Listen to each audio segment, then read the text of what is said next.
one of the countless billions of galaxies in the universe lies a medium-sized star, and one of its satellites, a green and insignificant planet, is now dead. How many gay people does it take to make a baby? It doesn't. Or is there an answer to this? I don't know. Oh, you're actually asking. I'm actually asking. Yeah, I don't know how many. Like that. I was technically one if you do some lab work. Well, I mean, even if you did lab work, wouldn't it technically be 3 because you have to like take like marrow from 2 people and then you have to have a carrier? Oh, I didn't. I was just thinking. I know a lot of couples they just like squirt in a cup and mix it around, and they just don't do a test.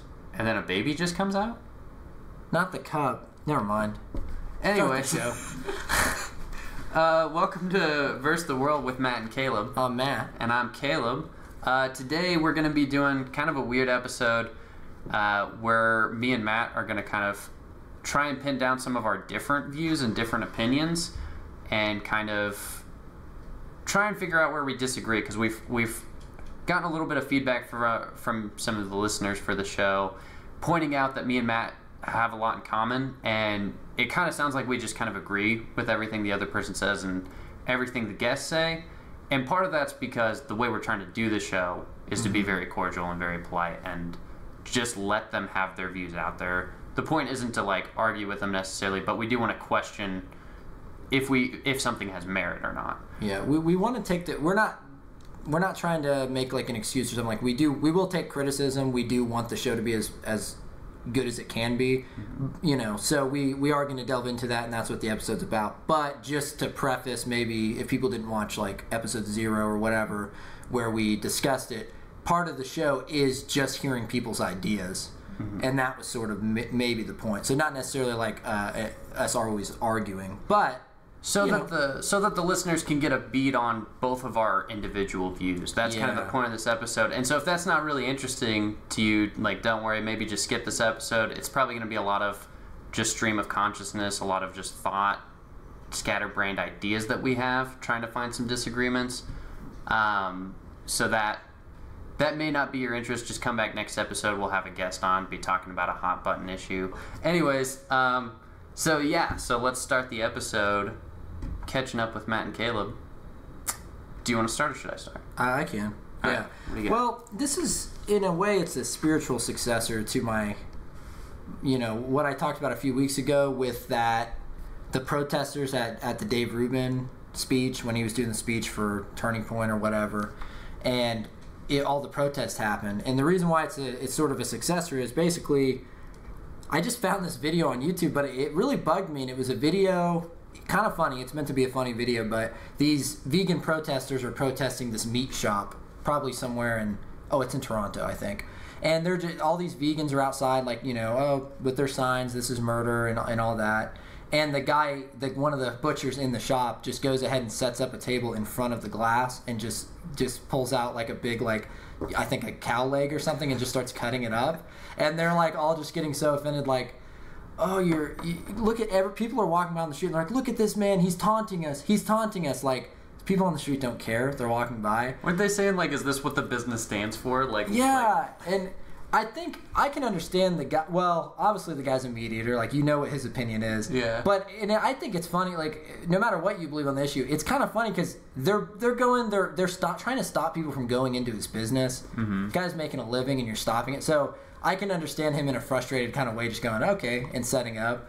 But my point isn't necessarily making an argument on about vegans or any of that. It's about protest, because I've gotten more and more cynical the last maybe 5 years on protest, because in America, freedom of speech, protesting is important, and I think boycotts can be important. But we see the worst of it sometimes. And in this one, it was just, all you're doing is making yourself look bad. They're stopping people on the street. They're saying this guy's murdering. You're not saying, well, hey, like, they're not. They could take one guy, go to the shop, be like, hey, we're just trying to discuss, and I'm a vegan, and I kind of want to talk to you about this, or want to hear your ideas about meat, and what do you think of factory farming? To me, that'd be way more informative. I'd hear both sides. I'd get an idea of what vegans actually stand for, and I actually am sympathetic to certain not necessarily like, vegans themselves, but just the ideas of factory farming. There's a lot of gross stuff that goes on in that industry. Like, I can relate to it, but it turns me off, and it definitely turns people who aren't as open-minded as me off. When you watch a video like this and these people are yelling at bystanders on the street, like, look what this guy's doing because he's killing, he's murdering, they didn't ask to be killed. You're just shouting these things that everyone's heard 1,000 times, and I don't actually know where you're coming from with any of it. Well, it's kind of the PETA problem where their social media accounts are mocked constantly. Even I've seen some of their billboards like around where we live, and they're just so absurd sometimes. Like there was the infamous one where it was a sheep like with its skin cut off, just like laying there bleeding, and it says, "Is your wool coat worth this?" And it's like, that's not how that works. They don't kill. It would not make any money if you kill the sheep every time you were gonna harvest its wool. That's not how it works at all. And they need their wool to be cut off to keep from getting like caught up in bushes and stuff like that. Like you have to take care of the sheep that way. You know what it is? It's that same thing like we were talking about with the abortion thing, where you're just making the people you disagree with evil. Like you're acting like they're evil. Well, guess what? Like, an overwhelming majority of people eat meat.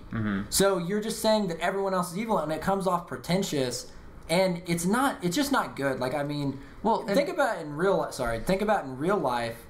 If someone, like one of your friends is doing something wrong or something, there's certain people you chastise them, they double down. They don't want to be wrong or whatever. So let's assume for a minute that obviously PETA's a little boneheaded about some of this stuff, but assume that it was true what they were saying.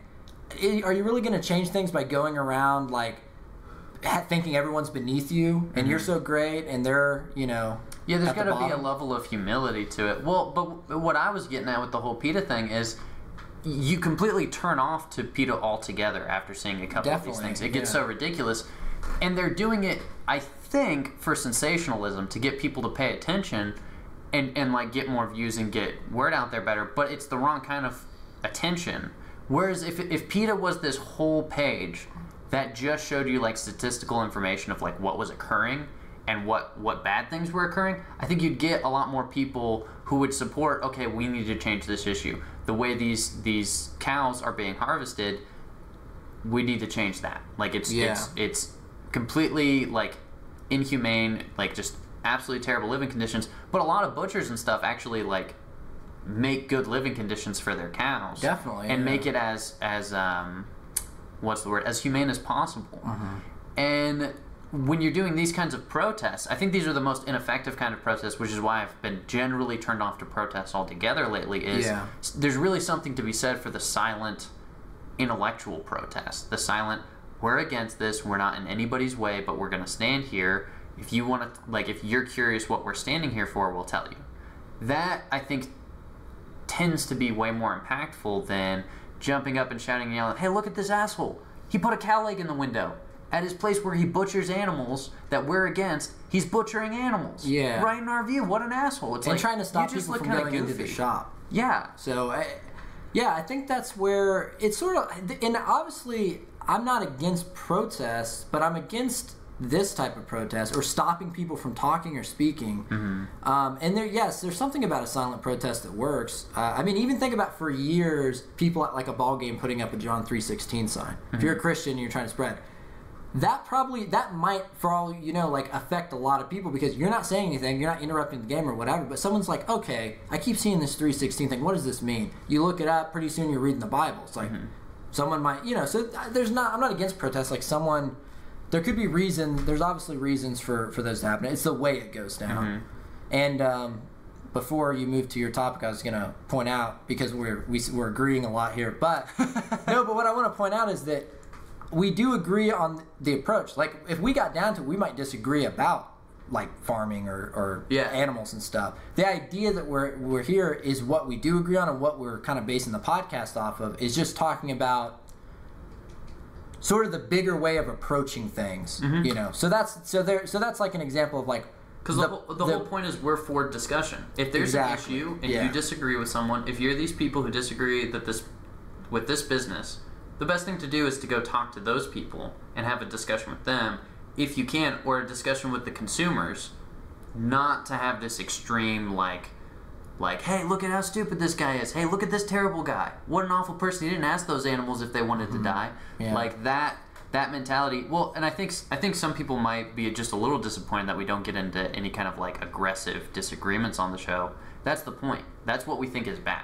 Yeah. That's the thing you and me agree on, is these vehement like arguments distract from the actual issue most of the time. And I'm biased because those are the speakers that I mean, because you're only striving towards what your ideal is. And for me, the speakers that I like the most in media, like any media, politics or whatever, are speakers who are calm, rational, and they're well spoken. And I think I'm pretty calm. I think I'm pretty rational. I'm still working on the well spoken part. But yeah, that's what I strive towards. So I don't want to get, I'm okay with passion and people being passionate about what they're talking about. You don't want an equilibrium, like no emotion society. Yeah. But me personally, that's my ideal, is being the calm, let's talk about it, only talking about the actual issue and the facts and not getting too emotional. That's why I tend to like people like Neil deGrasse Tyson, just to listen to in general, is usually comes from a very calm, he's just going to explain a thing. And I might disagree with what he says, but the way he presents it makes it accessible to me. His view is accessible to me. Because one thing I try to do is, anytime I start to develop a specific view, go and look at the arguments against it. Like, which is why I watch TED Talks and stuff a lot. Definitely. Yeah. And that's what I want. I want somebody calmly expressing their view so that I can assess the material, not assess them and their behavior. Yeah. So that's how I try to approach it. Unfortunately, I wonder how maybe people don't like. I mean, look at how. Well, I don't know if we should get into it, but like Trump during the election, the thing I think a big part that when I saw people going like, "Yeah, Trump nailed it," it's a lot of it he wasn't speaking calm or rationally or being smart. It was just like he had the good line or said like the little. I mean, what was that line with Hillary where? She was like, if I was president, or if you were president, then blah, blah, or whatever. And then he had that one comeback. It was during one of the last one where he goes, yeah, well, you'd be in jail or something. And everyone was like, and it was the perfect timing. Like, ooh, burn. Yeah, and it's like, that's not any kind of point against Hillary at all, really. It's but people definitely voted for him because of that moment, probably. Yeah. So, maybe it's an uphill battle to try to have rational conversations. Maybe there's a lot of people out there that don't care about it, but yeah, I'm being maybe too pessimistic, but I think people want to hear it, but I think it's a little countercultural, so we are to some extent. That's true, and we're hitting a certain crowd that maybe they're sick of all that stuff. They want to hear. So anyway, so what was your? Mine is a little bit more a little bit more cheery, uplifting. Yeah, sorry. I was watching this. I watched a TED Talk and then a discussion with this gentleman, Steven Pinker, I believe is his name. And you had actually stumbled onto it like a week before me because I went Weird timing. I went to tell you about it and you were like, oh, I just ordered his book. But he was doing a discussion on this book he wrote called Enlightenment Now, and it kind of has like a lot of. The title has a lot of different meanings, but basically what he was discussing, and I shared one of his videos on our Facebook page because I thought it was really just something worth listening to, is this idea that the world's actually becoming a better place statistically. When you look at the numbers, abject poverty is going down, violent crime is on a downwards trend, wealth is going up generally. All these different things, and so his whole book is just a lot of like graphs, charts, showing him and other scientists and other economists tracking the last like between 30 and 200 years, showing that life has actually gotten better overall. Like the human experience on average is better than it's ever been before, but we all have a really negative view, and there's a tendency to view the world as, oh man, it's going to shit. Like it's getting so much worse. And he makes a lot of really good points about like the point of the news is to tell you what happened, not what didn't happen. So you're not going to see like a news report. I'm here on the scene at this country that hasn't been at war for 40 years. You're not going to see that. You're going to see this place just got bombed and these people are dying. So you only see this. This is the reason, like, we may get into it on some episode why like it seems like there's way more gun violence than there's ever been before in America, when statistically there's actually a downwards trend. Yeah. There's more school shootings. Like, that has started to occur. And it's a big number. Frequent. It's like 13 people died, and you're like, whoa. Yeah, but they don't just tell you, like, the amount of people who are just dying regularly. Like, it's always kind of popularized. Like, oh my God, this happened immediately and it's terrible. Like, that's what people report on. And he assesses that actually accounts for a very small percentage of what's going on. And so it constantly looks like everything terrible is happening, but that's because that's all that's being reported on. And I'm not saying that as if it's like a fault of the media, but it kind of is. Like, you need to be aware of, when you're like absorbing this information, that it's only there to tell you the terrible stuff that's happening. It's not there to tell you. And it's just interesting hearing some of these things. Like, they pointed out that they cut abject poverty in half globally over the course of about 10 years. And they're expecting nobody to be below the poverty line by about 2030. And this guy was saying he thinks that's a little bit optimistic, but it wouldn't be far off that we'd actually have everybody out of what is currently considered poverty. And that's an amazing thing. And he was saying, I think 1,400 people a day are lifted out of abject poverty. And you never hear about that.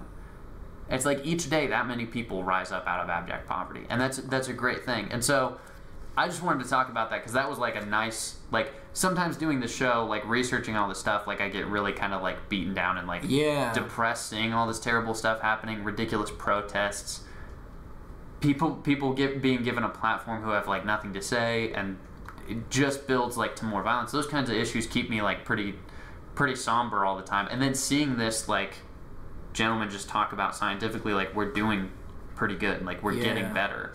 And like that's kind of why I like to watch Elon Musk as well, is all the amazing technological advancements that are making the world better. Yeah, it's really nice to see. So I'm definitely.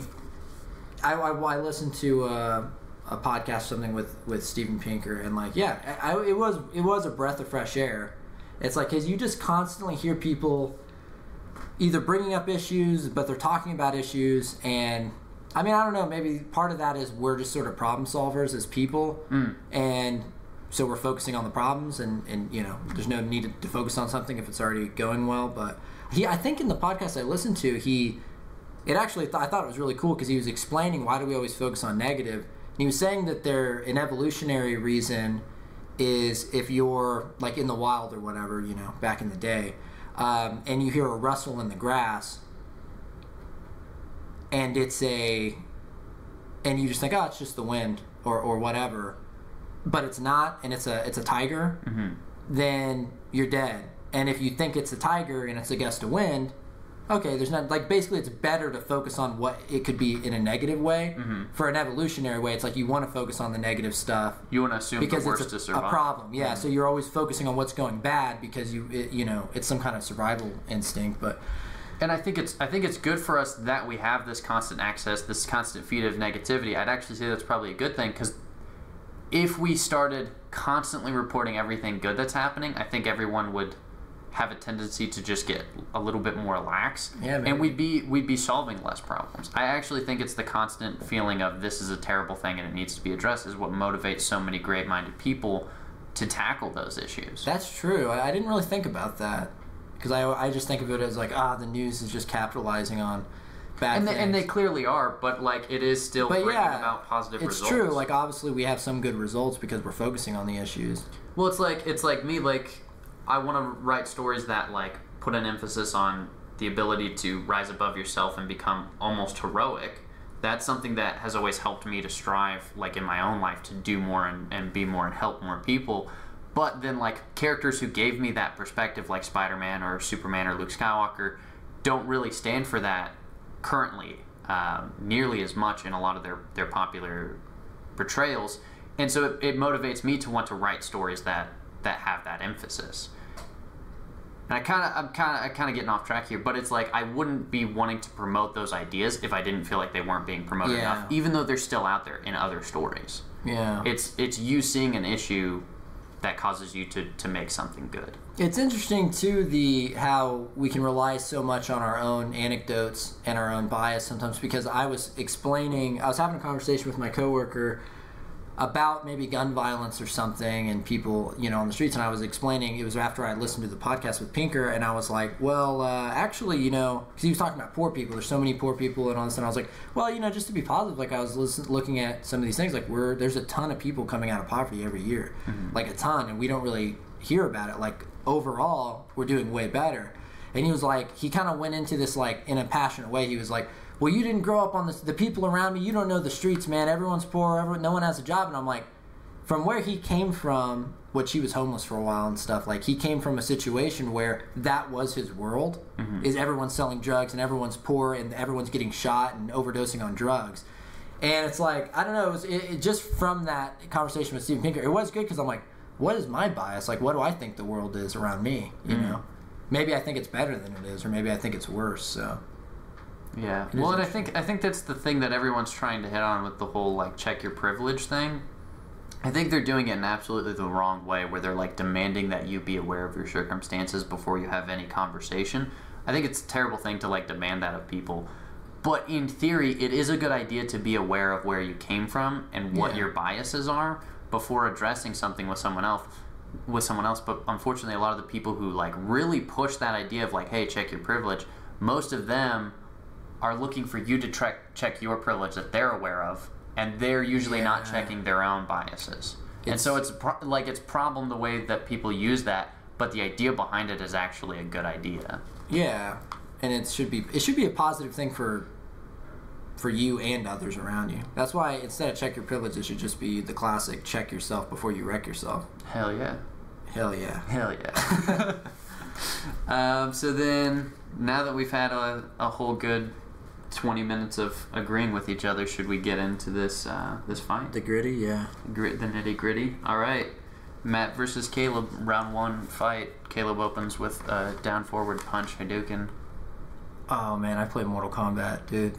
Not Street Fighter. Oh shit, you probably have better combos than me then. I have good finishers. No, anyway, I don't even remember what's what your ex said. Sorry. So out of our list here, one thing that you had brought up is our views of like Facebook. Discussions on Facebook. You have a pretty pessimistic view of it. I do, yeah, and I think the reason that I remember part of like when we first were discussing doing the podcast, that was one of the first things I remember us talking about was right around the time I think you started getting a little more adventurous on Facebook as far as like discussion, and at the time I was getting way more pessimistic about it, like to the point where I was talking to you like I'm going to delete my Facebook account maybe because it's so negative, and maybe I got overwhelmed with negativity, but I don't see much of a benefit of trying to have a serious discussion on a serious topic on the internet. I just think it's mostly anecdotal. I don't know what kind of research they have. I don't know how they would research it, but I just don't know who's going to change their mind from a Facebook post. I feel like, and also you don't have the personal interaction. When you're in front of someone, it's like, oh, you actually have to think about what you're saying because you have to deal with real consequences right then, you know. And that's sort of where I stand on it, yeah. You're assessing like their expressions and their emotions in the moment and your emotions, so... Yeah, I think I agree with you on that there's a problem.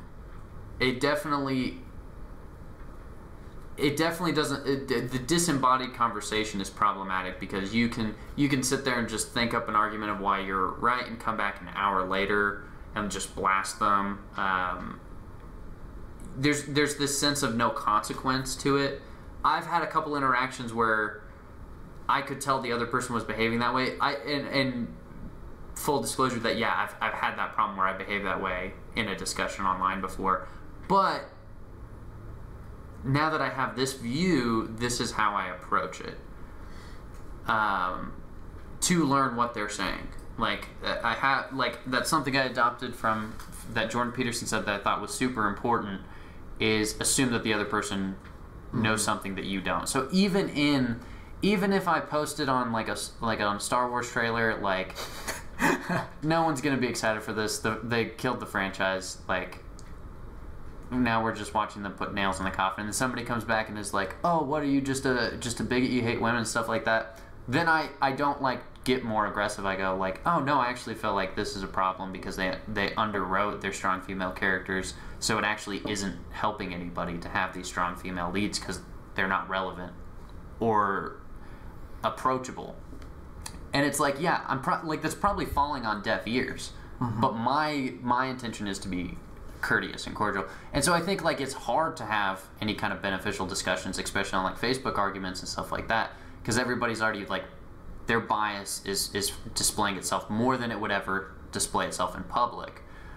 But I've also seen people, and this is a little anecdotal, but I've like watched a lot of people, like Cole, who we had on. He has a really good habit of being open to people heavily criticizing his views, and he usually doesn't post something inciting until he really knows what he's saying about it. And I think what is actually the problem is a lack of responsibility on our end. We haven't fully assessed the responsibility, and we've only had like Facebook in this popularized way for what, 10 years now? 10, 12 about years. 10. So we haven't really popular around 2008 or 9. We haven't figured out how to integrate it into our life properly. I think it is a pessimistic view that you and other people have to just kind of be like, just get rid of it. Like it's of no benefit. I'm just gonna like back out and bow out. It's like, well, but are you using it with the intention to find benefit? How much of it is the platform, and how much of it is the way that you approach it? So yeah, that is something I disagree on, and I think it's hard, but it's fully possible, and that's the way that I try to approach it online. Maybe, yeah, man. I mean, maybe one day it'll, maybe you could pioneer. But like, yeah, maybe I'm way just too pessimistic. Like, I almost think social media in general can just be trashy and negative for, and I'm not trying to sound like an old timer or something, but like, well, I don't want to veer off. I was gonna say even the comedy on Facebook has just gotten so bad. every post, also everything. This is the other thing I think of why it's such a bad echo chamber. I never see anyone post a text post, except for maybe you, to be honest, on Facebook, where it's like, blah blah blah, I did this or whatever, or like a little joke, or like, hey, what does someone think about this? It's almost always pictures and videos that people share. And it's like, well, now I don't know exactly, is this your opinion? It's like, I can't articulate it. That's fine. Like, I can't articulate it, but this picture does really well. Here you go. That's when I see some of the worst arguments. Someone posts a picture about guns or something, and you read the comments, and it's like, you're ready to win. Yeah. That both people are ready to win the argument. They're not trying to find truth. They're trying to win. And, yeah. Well, and that's how people behave in general, and I think that's like an evolutionary thing. I mean, that's true. We fight to win. And you have to, it does, there's scientific study going into your brain rewires itself every time you feel anger and don't act on it.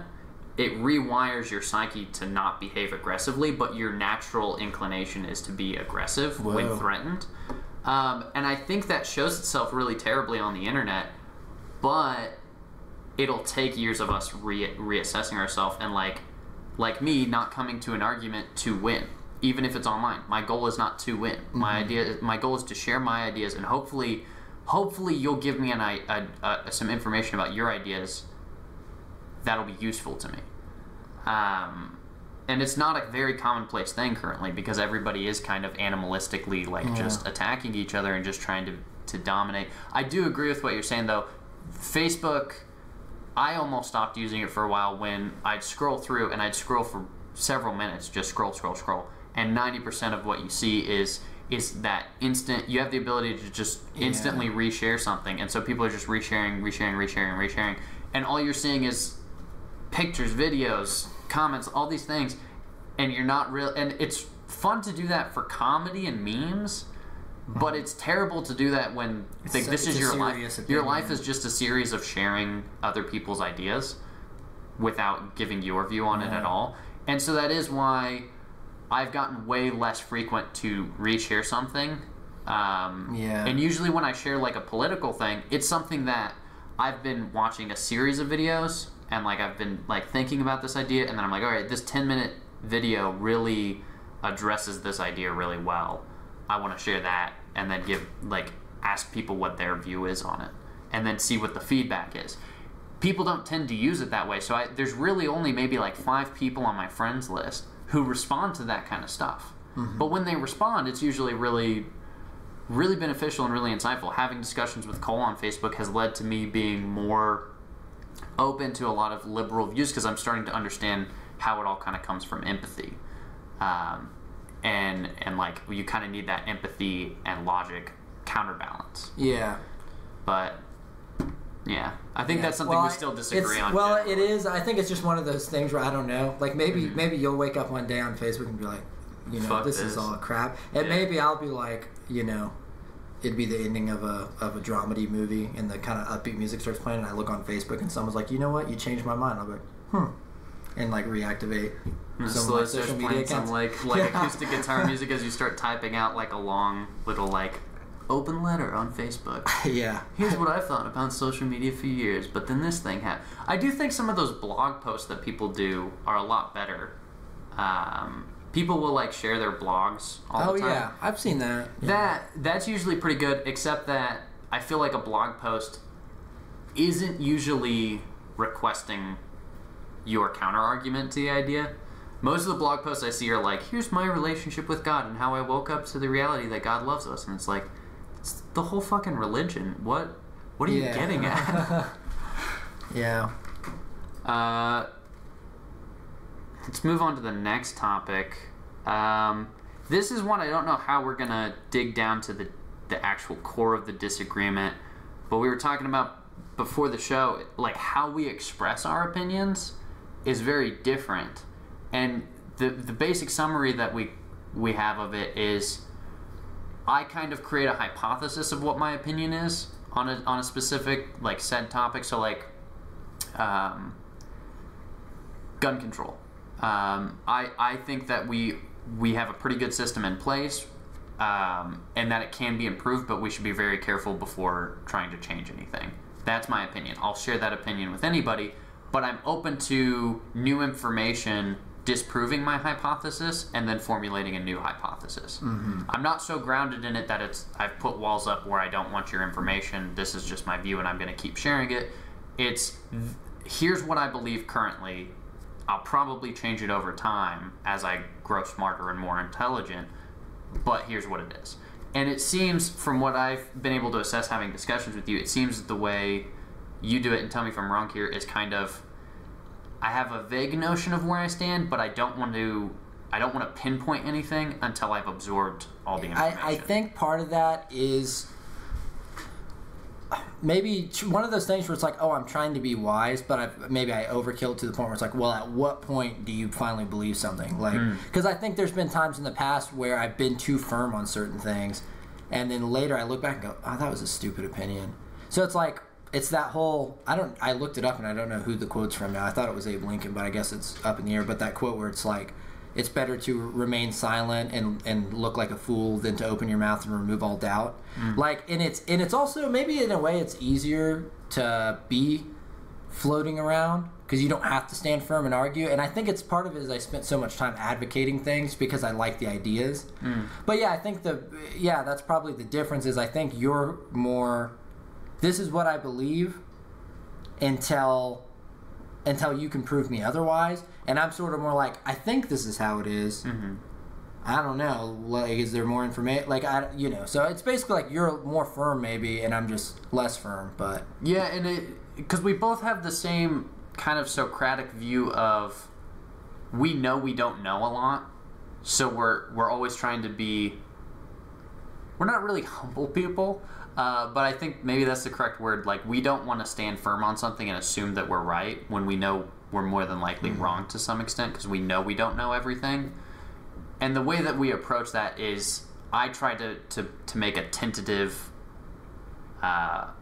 structure there so that I can start to test it and see whether it holds up or not. Yeah. And yours is a little bit more like, it keeps shifting until you've found enough information and then you build the final product. But it seems kind of rare that you finally set something in stone, which can be difficult for me when we're having discussions. Like, I thought you had a completely different view of abortion because we had a discussion on it. Yeah. And you presented it one way, and I didn't realize that you were kind of like advocating for an idea of like how abortion could work based on what I was saying. And then later, I was asking you your views of abortion. It was completely different, and I thought that those were your views that you were sharing. It was sort of, that could be the trouble of it, I think. But I think, like, with that issue, it was an interesting, because it was that thing of, okay, we've set the rules now. Mm-hmm. I disagree with you, but we changed. This is what the rules are, which I guess we can get into that abortion one like later, but.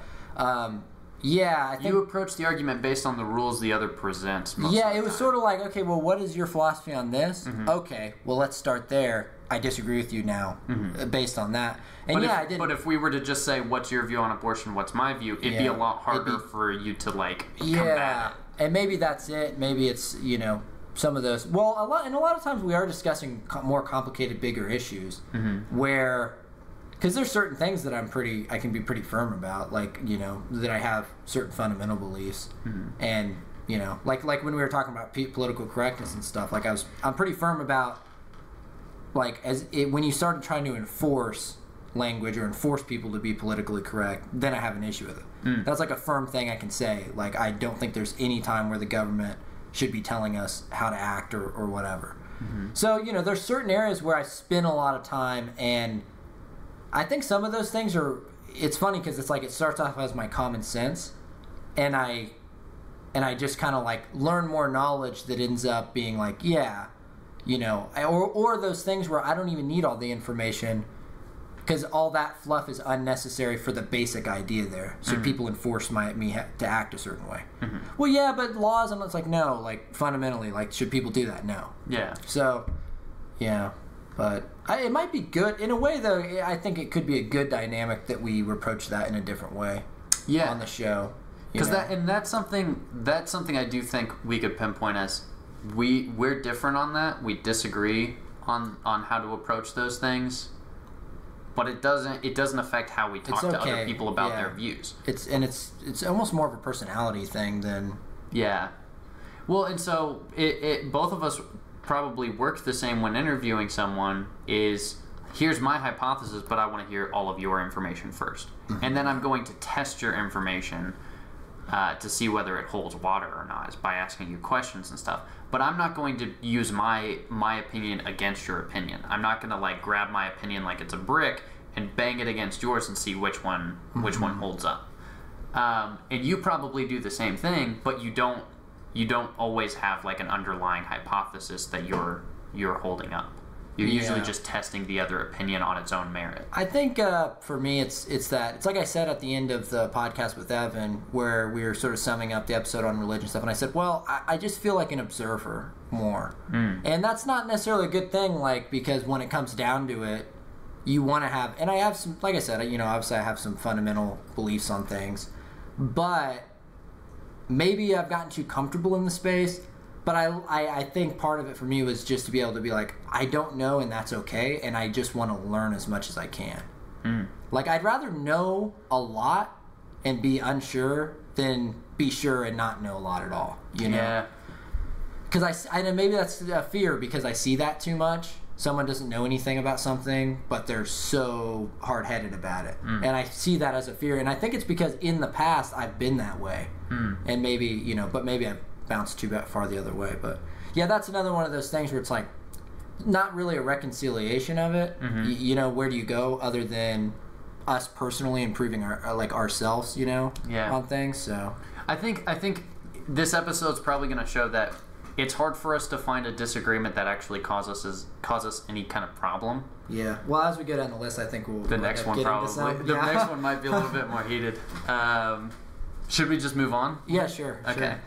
So this one you brought up, and it stung just a little bit because I was like, shit, you took it the way I always hope it isn't taken, but the way I'm always afraid it actually is. So it's movie criticism, and we were talking before the show trying to pin down a couple broad topics to approach, and we realized neither of us know that much about women, but you said.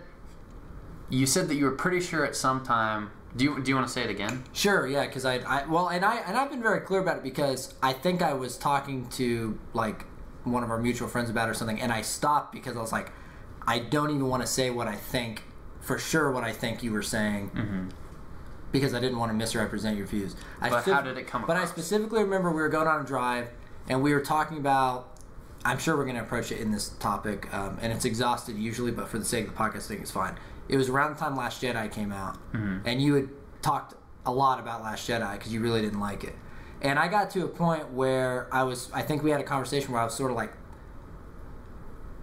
well, some people just want to go to the movies and have fun, and they want to see the new Star Wars movie with their family, and they have fun. But basically, because I don't want to get too far into that, but basically, the way that it presented to me was that you had said you don't think people should do that. That you think people should go to a movie and know why they liked the movie or know why they didn't like the movie, and that you that's how it came out. Yeah. And so this is a problem that I have that I'm constantly wrestling with is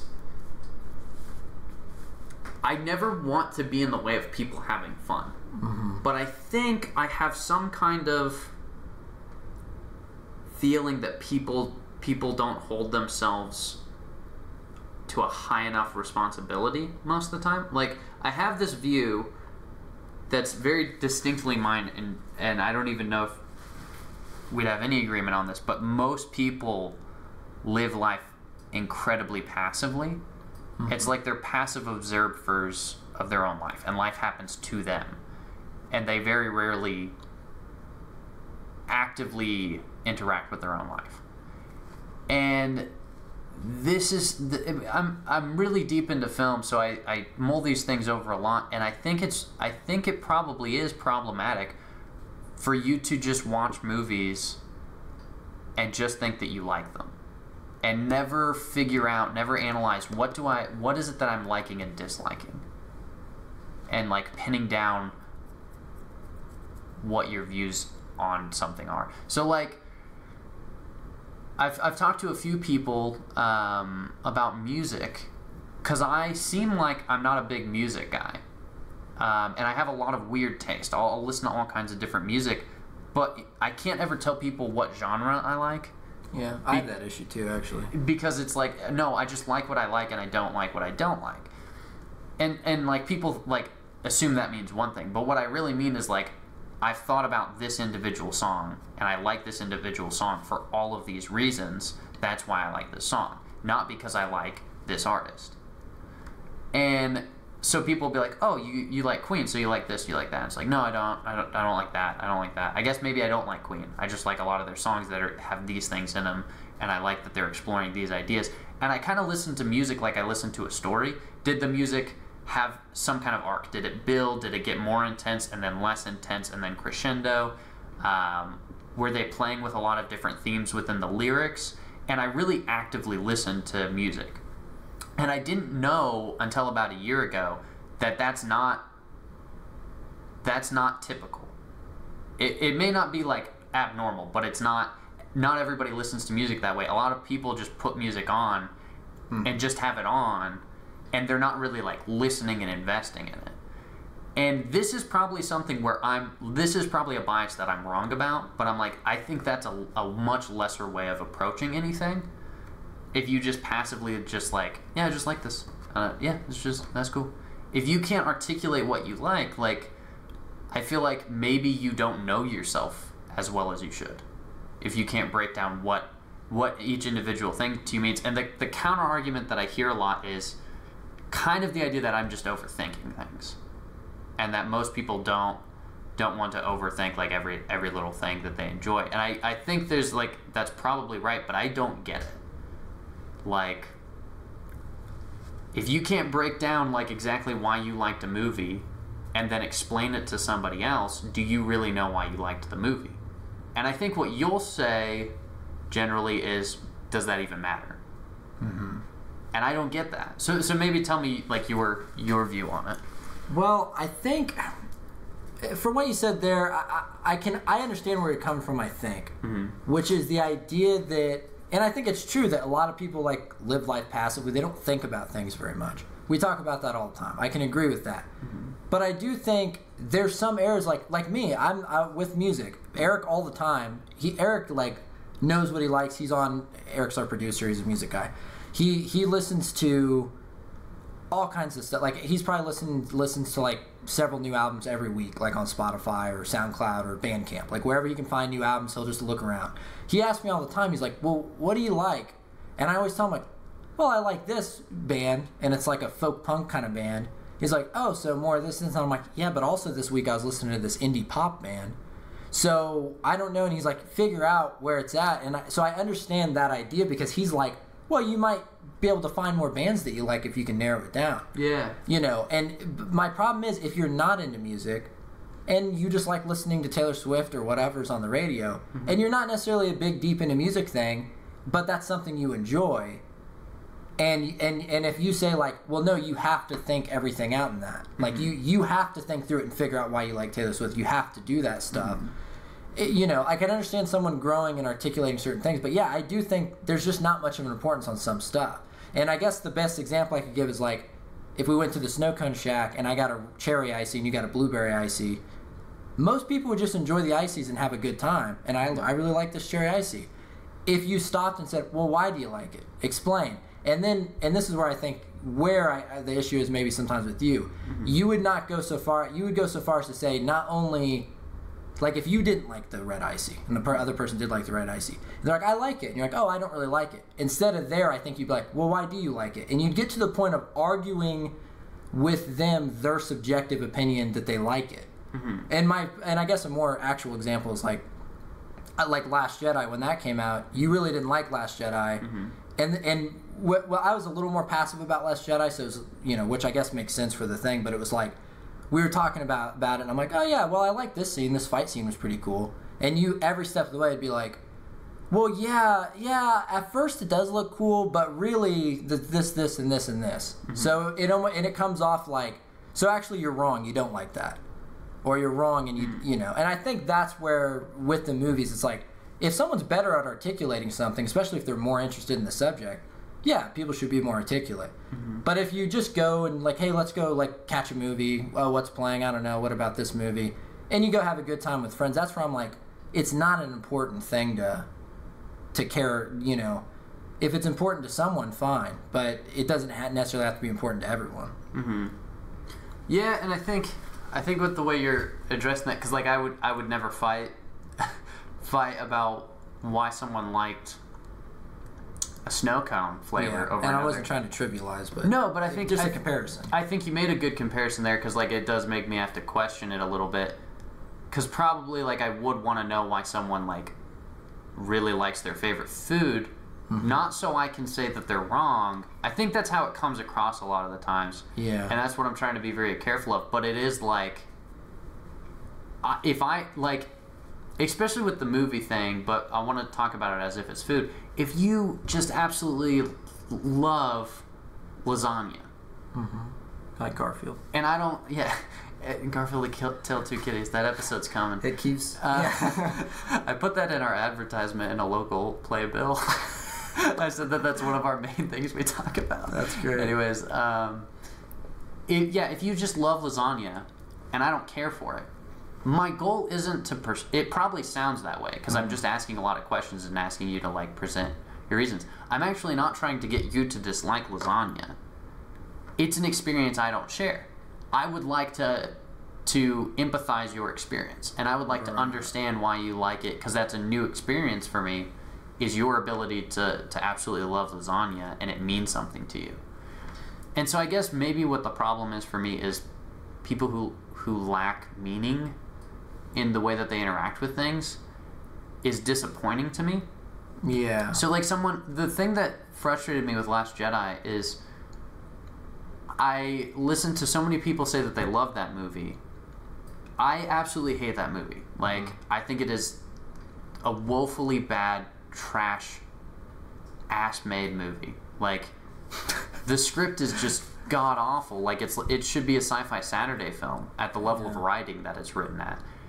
And it boggles my mind that people enjoy it, but it's also there's so much artifice on top of it that can distract you. Like the hyperspace missile scene, everybody was like just like that was a wow moment in the theater, and people are like caught up with that and will say that that's like one of the best scenes in Star Wars, and it's like it's one of the best visuals in Star Wars. It's a stupid moment that breaks the universe, and like it just throws like a huge logical wrench into the whole franchise. Why is this not happening all the time? And so it makes it to where I can less enjoy the franchise as like a cohesive story, because now there's another level of non-cohesion, non-internal logic with it. And so when people say I love Last Jedi, what I want is, what am I missing? What did I not experience that you experienced? I want to understand why you like it. And usually when I ask people who really liked it what they liked about it, I can't get an answer. Like, I can't get a, like, it's just, it comes down to, I just, like, I liked it, I had fun with it, I enjoyed it. And there's no, I wish I could find somebody who would, like, sit down and be like, this is a brilliant thing, this is a good thing. And I could go, oh, okay, well, now we disagree, but I understand why you like it. I can't understand why anybody would like that movie if they're paying attention. Yeah. And it's because I haven't been able to find anybody who can articulate, like, why. It probably sounds like, I know I come off argumentative all the time, and I really try to fight that, but it is like, when I see something that to me just comes off as objectively bad, if someone loves it, I need to understand if it's my subjective opinion that it's bad, and objectively it might be better. And the only way I can do that is to learn from other people who enjoyed the thing. But that, like, most of the situations I get hung up on, that doesn't happen on the other side. Yeah, I think what it sounds like is, if you break down to what you're doing or what you're wanting, it's not that bad. It's like you do want to understand why. It's like, I just don't get. I mean, there's certain things I just don't get. Certain music, for instance, where it's like, can someone explain to me why? I think where you have to really be careful is the thing of like, oh, I like it. It's like, or someone says they like it, and it's like, oh, okay, well, it comes off sounding like, well, if you understood it, you wouldn't like it. And that comes off like pretentious, like, you just don't get it. If you did, then you wouldn't like it. You know, and it's like, but maybe someone liking the movie on a base level, maybe that's what they wanted out of the movie, like that. Like when you go see a Marvel movie, maybe not the most recent one. Well, that might not be a good question for you specifically. But I was going to say, I'm very passionate about film. For me, yeah, exactly. And I obviously like film a lot too. But there's certain films, franchises, and stuff where I know what feeling I'm going to get when I go see them. Like an MCU movie, you're usually not going to leave like super disappointed. Like at worst, you might be like, for the whole of the MCU, like most people are like, you go and you'll probably have a good time. And even if you dig into it and there's not a lot of substance with this movie, maybe the writing, maybe it was rushed, whatever, but some people are just going for that. They just want to go have a laugh, they want to see, they think Thor's hot, whatever. Then could you get to the point of understanding, like, oh, I understand now, like, because you weren't looking for the things I was looking for. Yeah, well, and that's the thing though that maybe I disagree with your assessment on is, I get that. Like, I fully get that. And that's where the disagreement is I think, and maybe this does make me pretentious, like, I've really thought about maybe I'm a pretentious asshole. I think that's wrong. Or I think that's lesser. Like, to approach a movie just to have fun and then wash it away and then you're gone has always seemed like just the people that I know who do that the most can watch a transcendent, like, art experience, and it means less to them than Iron Man 2. Right. Because of what they want from the film.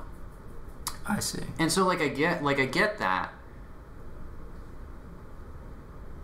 and it just, like, it's like I tried to explain earlier, like, it's like you're passively experiencing these things. Yeah. And that's weird to me. And this is very much a, like, Caleb's personality thing. Yeah. And it may even, like, this is sometimes, like, we joke about it, but I genuinely, like, I think both of us do, question whether I'm just a little bit on the spectrum.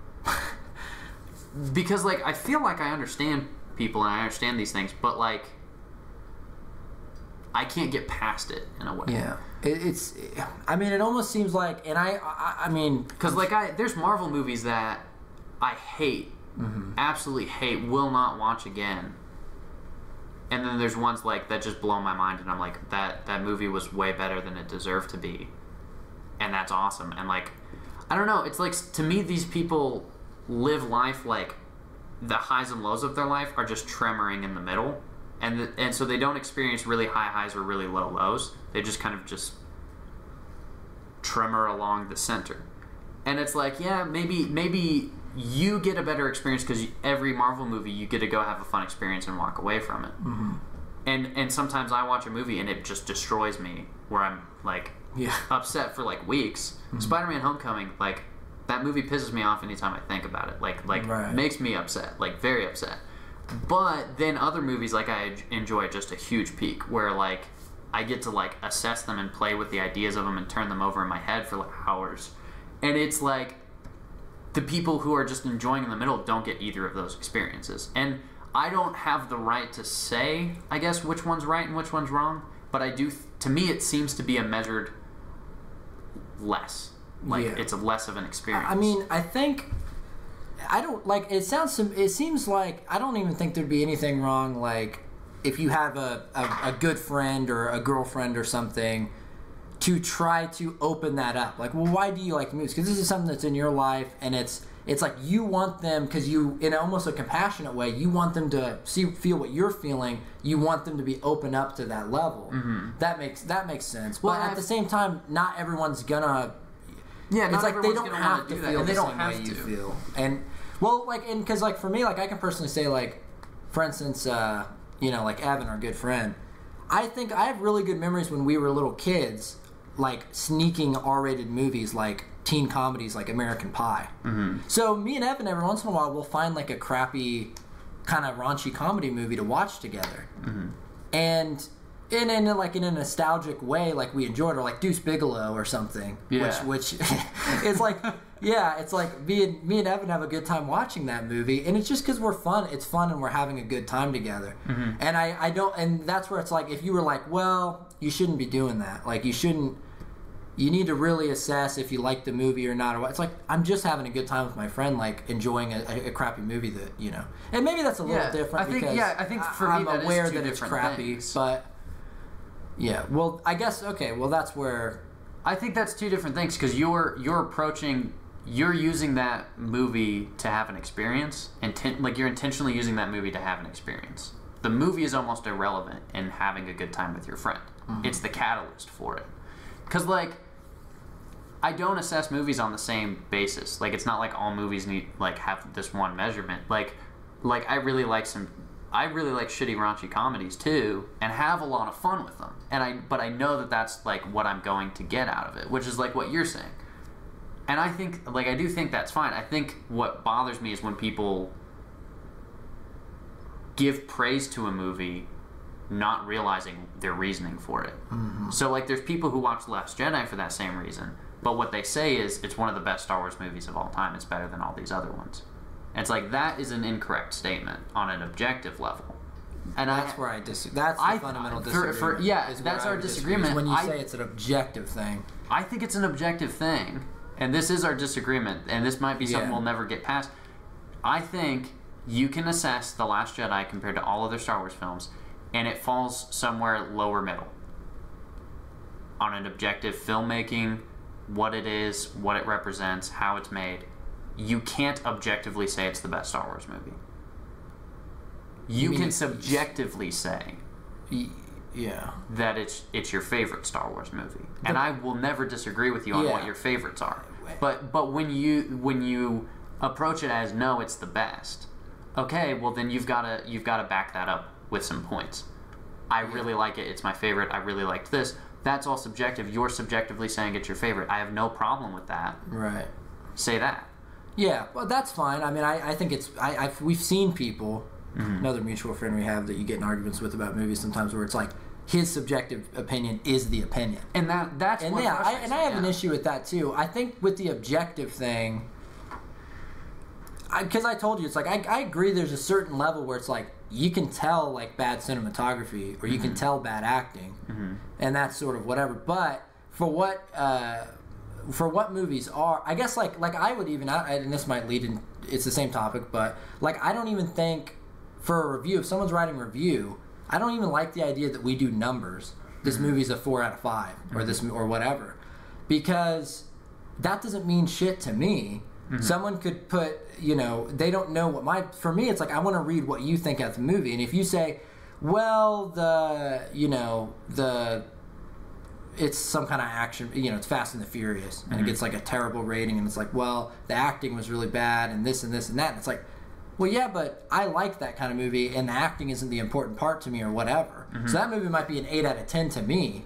And if I only go off that number, which I guess the idea is that that's the objective thing. Is this the objective review of the movie? Is it's an 80% on Rotten Tomatoes or whatever? Well, see, maybe I got a little off on a tangent there. No, I think that's was in the same. I think that's a good point, but that's actually my frustration is people are using like objective measurements of like, here's the numerical value this movie gets, but then you read the review and the numerical basis is on their subjective opinion of the movie, so that measurement doesn't work, and that's why people are constantly pissed at critics. And it's like, if what the critics did do, and I think this is what some of the great critics like Siskel and Ebert would do, is they'd assess a movie based on what it is, but they'd kind of give an objective, like, is the acting bad? Yes. Is this bad? Yes. The movie's kind of a this objectively.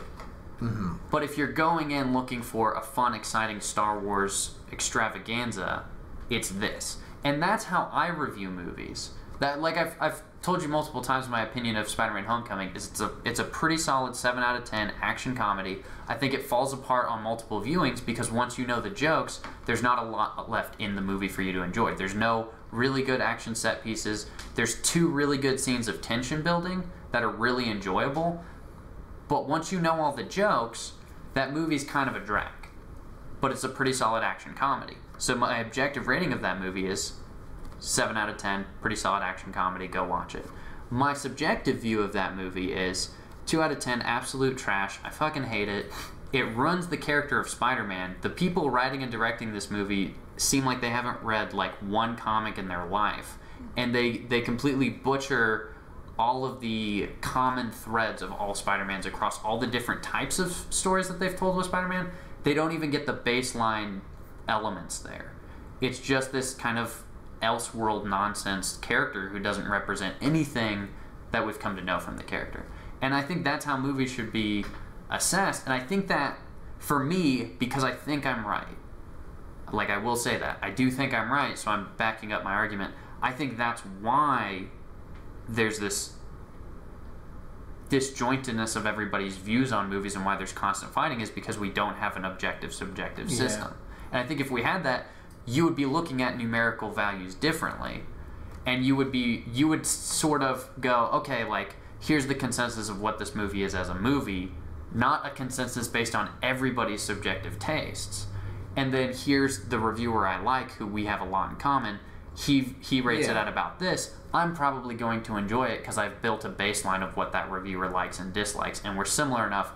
I'll likely like it because he liked it. Yeah, I think we can agree on that. Like, I think that's the best thing to do is if you find certain... Like, I hardly ever watch, like, YouTubers or people who review things, but there's a couple of people where if they're talking about a movie, like James, the angry video game nerd guy, James Rolfe, he's like one of the few people, it's like, I know that it'll at least be interesting, I should probably check it out. Because he's really big into, like, the campy horror genre that I'm into.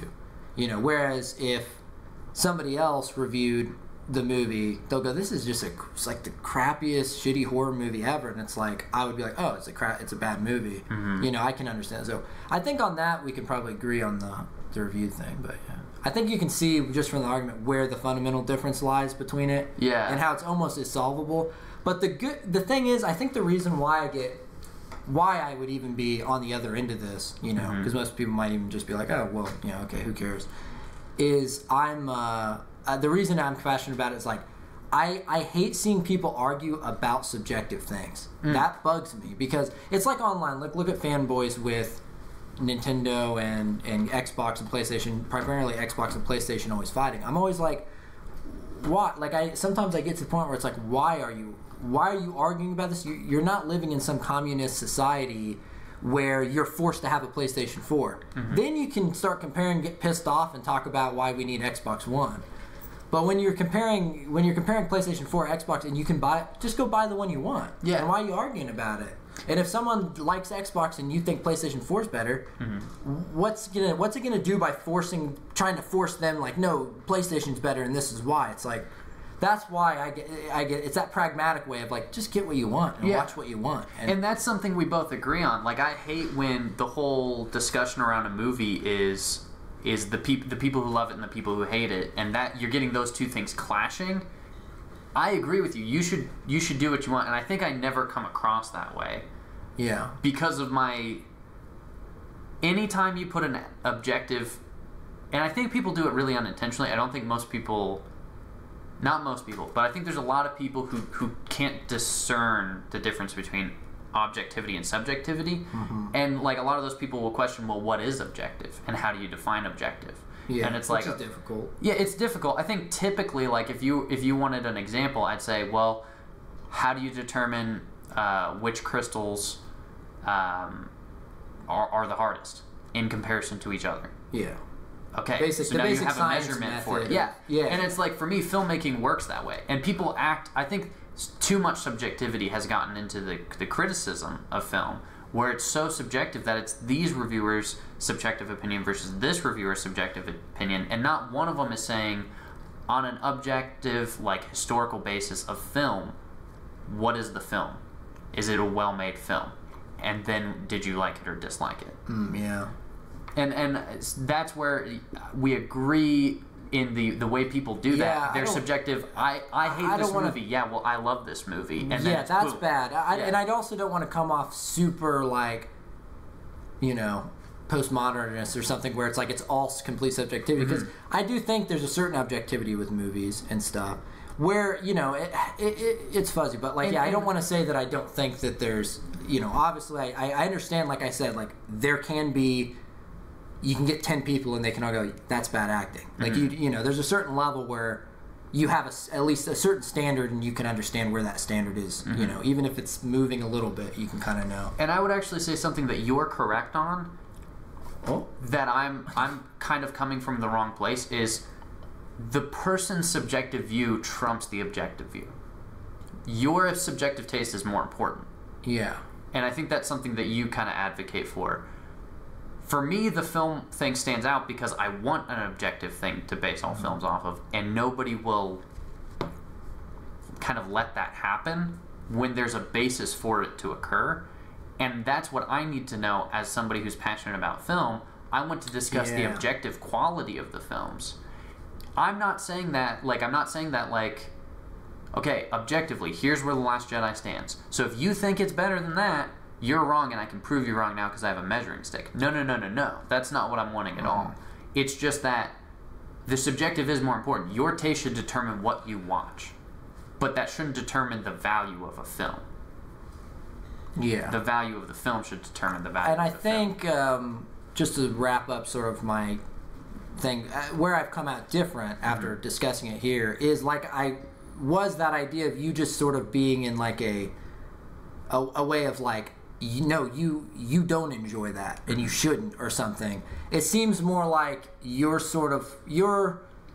watching someone eat a burger at McDonald's, talk about how they love McDonald's, but you have this great hole-in-the-wall burger joint that's like 10 out of 10 in Wichita or something. It is like, 10 out of 10. You know it is. Yeah, and you're like, I wish you would just wish you could try this burger, or like it's like you don't even know. You know, so I kind of understand you're more on a level of like, I want that person to be at a level of understanding or articulate to where I'm at, so we can have a discussion about the movie more. Yeah. Because maybe you come from a frustrated place of like, you know, and I think anyone can relate to that to a certain degree. Like, everybody has that somewhere in their life. I mean, like we were talking about music. I'm not a huge I don't know a lot about music, but there are times where I get that feeling of like you're talking to someone and like they just listen to whatever's on like the pop radio station, and it's just shallow, and you're like, what about this? What about the lyrics in this? And it's like, no. Yeah, like, what do you actually like? Like, tell me what you like. So it's I think it's relatable on a level to everyone, and it just comes out of your extreme passion for filmmaking. Yeah. And so because we need to move on to the next topic, this was probably the most heated one. Yeah. The one thing I want to say that you briefly touched on is you were talking about, like, I have that interaction with people, and that's where I think maybe I go wrong sometimes, but it's hard for me to assess is, like my last girlfriend hadn't seen, relatively hadn't seen very many movies. She had movies she really liked, but then, like, she just did not watch franchises very much. Just, like, none of the, like, classic American cinema franchises did she really watch. Like Lord of the Rings, never seen it. Rocky, never seen it. Indiana Jones, never seen it. Mission Impossible, never seen it. Terminator, never seen it. Like, just all these things. Harry Potter? Harry Potter she had. Okay. And she loved Harry Potter, which made me go like, oh, well then you'd probably get a kick out of Lord of the Rings. British. It's not American, But so at first, like I try to, like, film something important to me. I don't need the person I'm dating to be into film, but I want to know what you like and dislike so I can get into your movies and I can, like, try and enjoy your stuff and get an idea of what you like and dislike. And it was so hard to pin that down because she couldn't tell me what she liked and disliked. And then she'd like be like, oh, I really love this movie, and we'd sit down and watch it, and as we watch it, she suddenly decided she didn't like it and she didn't know why she liked it. And I was, like, kind of left, like, confused, like, okay, well, has it just been a long time since you've seen it? Anyways, long story short, after, like, dating for several months and kind of just being like, hey, for fun, can we watch the first movie in the Rocky franchise, and if you dislike it, we don't have to go on, because I know you think you're going to hate it, but I don't think it's what you perceive it to be, and if you like it, then we'll just take them one at a time until you dislike it. And then pretty soon we've watched all the Rocky movies, and it's one of her favorite franchises. Mm-hmm. And it's like, okay, you didn't enjoy this thing because you thought you wouldn't enjoy this thing. Yeah. Once you just opened yourself up to it, you got to enjoy this thing, and it's, I guess, relatively not important, but to me it's like you just had, like, these 6 experiences that you wouldn't have had otherwise. And to me, life is all about experiences at the end of the day. It's like, don't close yourself off to that. Well, and you know, I'm also, I can totally be empathetic, especially in the film thing, because even in this, you know, thing where maybe I made it seem like I don't care that much, I do, especially if it's a film that I care about or films that I care about, then I can talk about it all day. Like, I can get really interested. And I had a similar experience with a girl, like, watching The Shining. And I had a very similar frustration of, I was just really trying to zone into the experience, and, like, I really enjoyed it, and by the end of it, it's like I wanted to talk about it because the movie really, like, rocked me a certain way, and it was just nothing, you know, like, there's nothing. So, yeah, I think there's definitely, like, it's understandable where you're coming from. Yeah, and but probably, like, I am wrong to an extent, and that's something that's hard for me to see. That is one place where I struggle, like, avoiding my bias. But I do actively bash my head against the wall trying to, like, break my own views down. But we should move on because this is all becoming Caleb's view on movies, the episode. The episode? The movie, the episode. So one thing that you brought up, which I'm a little hesitant, I don't know how we're going to figure this one out, is the materialist thing? Yeah, and like our views of like religion, the spirituality. I'm almost thinking now, because the last topic went long, this one, if we did get it to go, it could go for a while. Do you think we should go to the next, or should we try to hit it? Well, this is technically the last one, because the other one's just a sting for next episode, right, so if we don't get to it, we don't. Well, I think yeah, let's go whatever for it. you want to do. Okay. We'll try and cut this one short. Go for which one? Religion. Okay. Spirituality. Do you want to give your view? Sure, yeah. So, I am, and just to point out the thing that's where we differ, you know, because obviously there's areas where we agree. I think I am very materialistic, and I don't care as much for experience when it comes to knowledge or things that I should know. So, on the topics of, like, we talked about faith healing a week ago, and I was being, you know, pretty open to the, like, well, I'm not saying that it can't happen, but this is bad. But if I'm being blunt and honest, I don't think prayer does anything metaphysical at all. I don't think if someone gets in a, and this could probably be controversial to a lot of people in a weird way, but, like, someone's in a car wreck, I don't think me praying about it by my bed is actually going to help anything. And which seems like a pessimistic, bad view, but I just don't believe that. And if something happened that made me believe that, it could. I'm sure it could, and I'd be open to the experience. But there's just, when it comes down to it, I just look at what do we have, like research, what can be tested, what's proven. You know, I think prayer can work, for instance, in a personal level, in a meditative way. Like I think I know it does. I remember when I tried to stop cursing one time when I was in high school, because I was like, man, I curse all the time. I'm trying to be a good Christian. And every time I cussed, I'd stop and pray to God, like, okay, God, please don't let me do that again. And it worked. And I actually got pretty good at not cursing as much.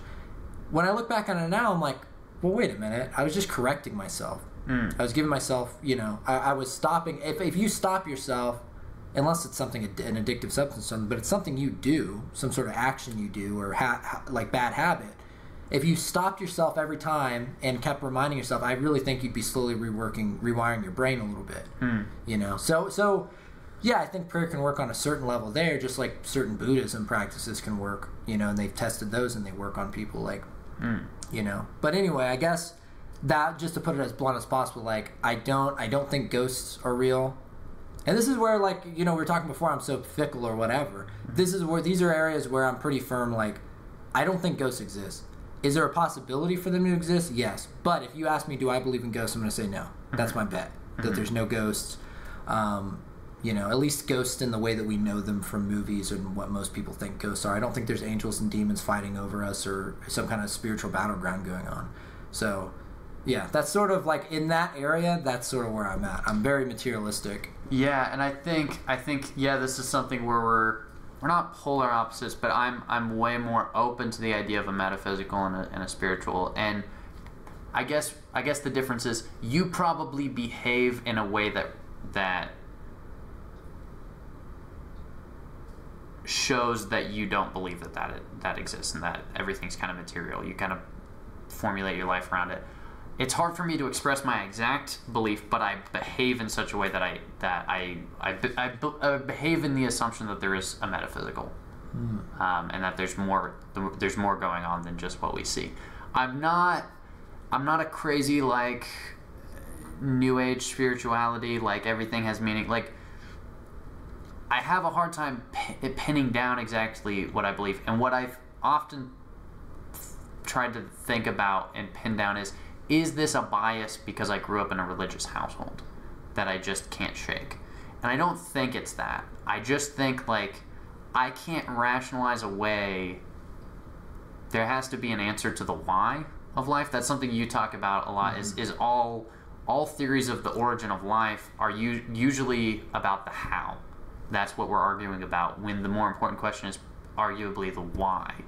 If evolution is true and it's the how, the why is still in play, and the answer to the why might be no reason. It's absolute chance, like just happen, and there's no point to it all. It just seems like there's a constant reverberation of purpose that I can't deny, and that's something that I can't shake. That makes me think there's something going on behind the scenes to some extent, whether that's just forces at play that are completely non-beings. It's just like energy at play. Like there's something that drives us, that pushes us, that's external, is I guess my view. And it's hard for me to articulate it, so I'm constantly studying other world religions. I'm constantly studying spirituality, studying. Anytime you present something like your argument against faith healing, I'm like, cool, I need to know that information so I can try and get closer to pinning down what this force is that I think exists. Yeah. And faith healing really doesn't seem to be a thing to me. When you're talking about prayer, I agree. I think the thing that Christians don't put enough emphasis on is prayer is more about meditation. It is kind of a connecting with God, at least the idea of God. If you believe, and this is like that's true, Alcoholics Anonymous need you to believe in some sort of higher power. That's like an important step in order to get you to start bargaining and work your way out. And I think that's like an important thing, is you pray on the assumption that there's something higher than you, even if it's just like a future version of you or an ideal version of you, and you're bargaining with that to try and change your behavior now. And I think prayer is like a meditative, like it's a study of yourself, and like dwell on the issues that need changed, and they're going to change. and most of that's going to actually happen from you, not from a deity intervening. I also think that, like, with prayer, I don't believe in, like, instantaneous faith healing miracles, like on a stage. I believe in miracles, and that's somewhere where we come from different views on it. And typically what I believe is there's something about the power of belief that rewires the human body. Like, you can make yourself sick. You can give yourself an allergic reaction. You can have a poison ivy reaction without ever stepping in poison ivy. If you really, really think you stepped in poison ivy, your body will break out. Like, it's weird that happens, and I think that's a measurable scientific thing, and maybe it's the measurable portion of whatever people have been tapping into for millions of years, like this idea of prayer, this idea of healing. I don't know how to articulate it perfectly, but I do stem from a belief in there's something else out there. Even when I was in college and was asked to, like, write my worldview, I basically said I'm a firm believer in the physical, and the physical is where everything's happening. But I know that I don't want to put a specific name on what it is, but there's definitely a metaphysical that's playing with everything. Yeah. I don't know that I disagree necessarily. It seems like you maybe lean more towards metaphysical things than I lean more away. Mm-hmm. But the thing is, it's one of those things, like, it's sort of like we don't know is the big thing, you know. So it's like we can't. It's not things you can almost even argue about, like, oh well, there's no God, or there's nothing going on because of this. It's like, there is no because of this, and you can't do the opposite and say there is because of this. Yeah. I mean, I guess you can, either could, but it'd just be more. There's no concrete, way of analyzing things like that. Yeah. Well, and one thing that we discussed before the show, that you kind of have this you're generally a theist. Yeah. And I don't know how you describe that exactly. Like, you generally believe that there's something, or... I think there's more likely... Well, likely is not even the good word, because it's immeasurable things. In my mind, it's maybe it's some kind of innate thing, but I have a belief that there's more after death. There is something bigger going on. It's like you said, when it comes down to those ideas of how, and we're not looking at why, it's like something came from nothing, and that means that there's things outside of our laws and what we believe and things that we know. And who knows what that is exactly, or where it's going to go. And like I said, I mean, there was something I wasn't really thinking about until we were discussing it before the podcast. The idea of, like, when I generally think, well, I'm more theist, I always did sort of think, oh, a creator or one God. It's like, I didn't really ever, but I do think that comes from my religious background. So I don't know how, whatever it is, it's like, maybe it could be just some kind of, sounds new agey, but like life force or whatever or something. But I think for me, I have a little bit more specific view, but I can't back it up. Is I am probably a monotheist. I don't know if that's right. I know what the word means. I'm just trying to... But I believe that there is a specific entity of some sort, like the unmoved mover or the first cause. Those are two philosophical thoughts that make a lot of sense to me. The idea of something had to knock everything into occurrence. There had to be something that started the process. And the version that I've liked the best is studying the Tao Te Ching. The idea of the Tao is a really nice way to grasp it, I think. It's just this, everything came from nothing.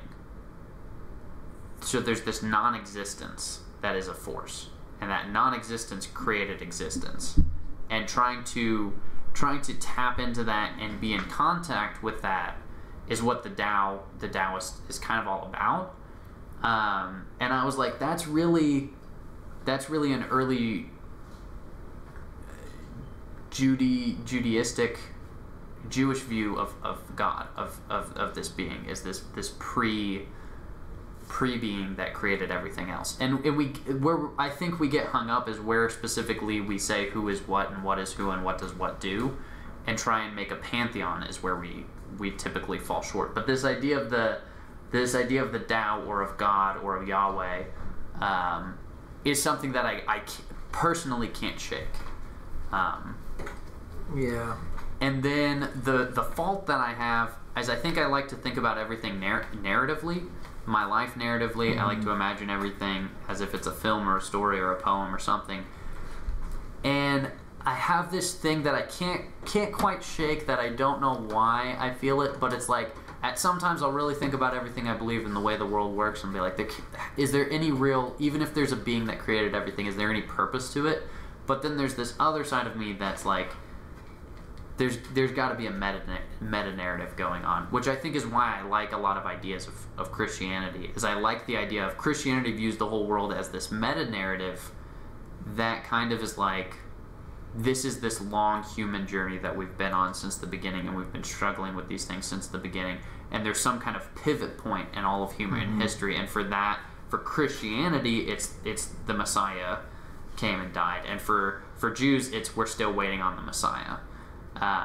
And that idea of there being a pivot point in human history and then an end point to human history is something that I just really like. I like the idea of it's one big story, and that's not like something I can't shake, that's just deeply rooted in me and a bias. It's a bias that I just like. Yeah. That's the most comforting thing to me, and not just like it helps me sleep at night, but it's like that'd be really fucking cool if at the end of it all we get to see the overarching story that was occurring that we couldn't pin down from our limited view. It seems like every topic we discussed so far, we sort of talk about our disagreements, but we almost come back to like it's like we're almost recognizing our biases in each one too. Yeah. Because I think for me I think where I think sometimes maybe I am too negative, and maybe I really think sometimes for me it could almost be a self-esteem thing, which sounds weird, but I definitely have this negative idea of my standing in the universe, of insignificance, which is definitely ends up pushing you towards nihilism, or there's no importance of anything. But I do wonder sometimes how much of that is just me being too negative or too hard on myself. And if I did, like, okay, well, wait, I'm important to people, or I'm important to this, or in this way I am, how much I would change those views. Like something so small about myself, how much does that actually affect my view in the universe? Because I think no matter what, it all comes from us. It's like you have this idea of there's a story going on, I'm part of this story. And it's like, and then that kind of helps shape your idea of like, there's a bigger thing going on too.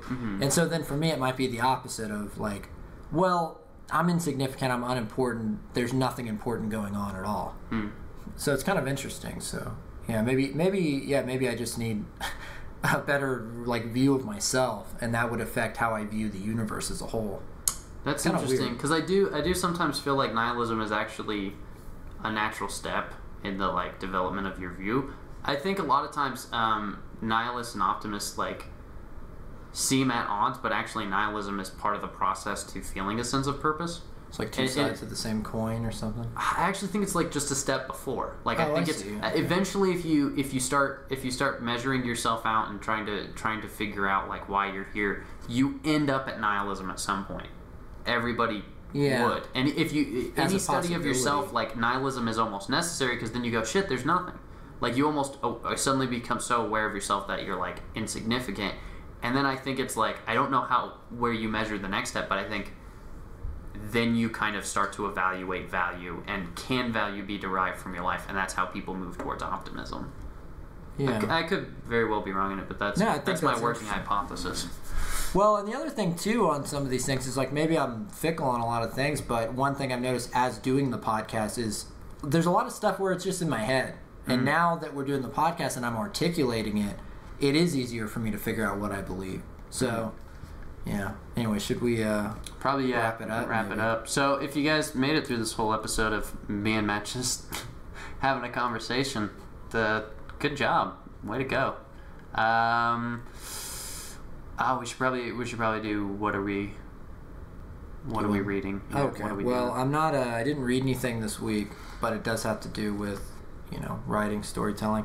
I finally got around to watching the Hulu documentary called Batman and Bill, which I had it on my little playlist for a while, and I finally watched it, and it really took me by surprise. I love watching documentaries, especially about comics or toys or anything like that, cartoons. Like, I like to see the origins or how things are made, but I didn't exactly know what the documentary was about. I knew Bill Finger was this guy that apparently, like, I'd read online before, like, he actually co-created Batman, and a lot of the main elements of Batman he created with Bob Kane, but Bob Kane's the only one who ever shows up on anything, and no one knows who Bill Finger is.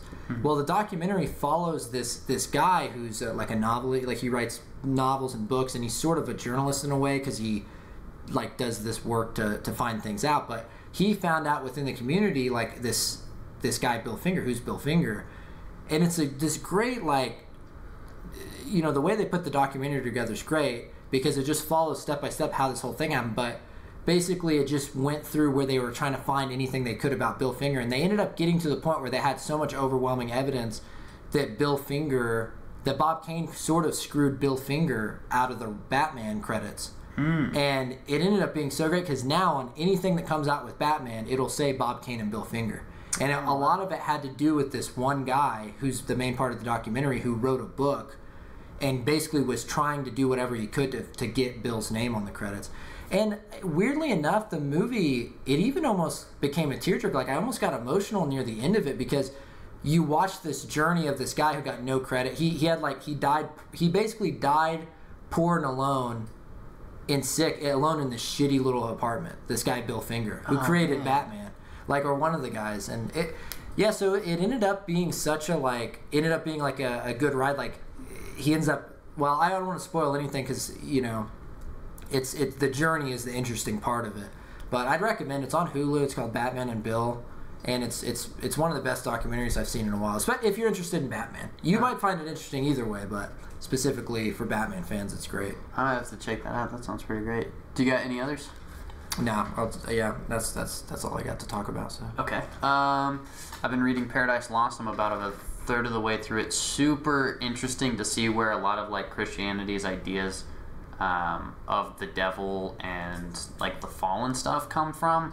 I mean, clearly, like, it comes from things that predate that as well, but, like, you see a lot of direct, like, this is straight from Paradise Lost. This is not from the Bible. This is not from texts that have been omitted. This is straight up from Paradise Lost and the Divine Comedy. So that's been really cool. I want to read that book, Enlightenment, now. That's next on my list. And then there's this documentary I just found out is on Netflix that I didn't even know was made. I'm a huge Beatles fan. There's a documentary about just George Harrison, which he's arguably the most interesting guy from a philosophical standpoint. He's the one who really pushed for them to, like, keep going to India and learn, like, new instruments and bring those sounds back.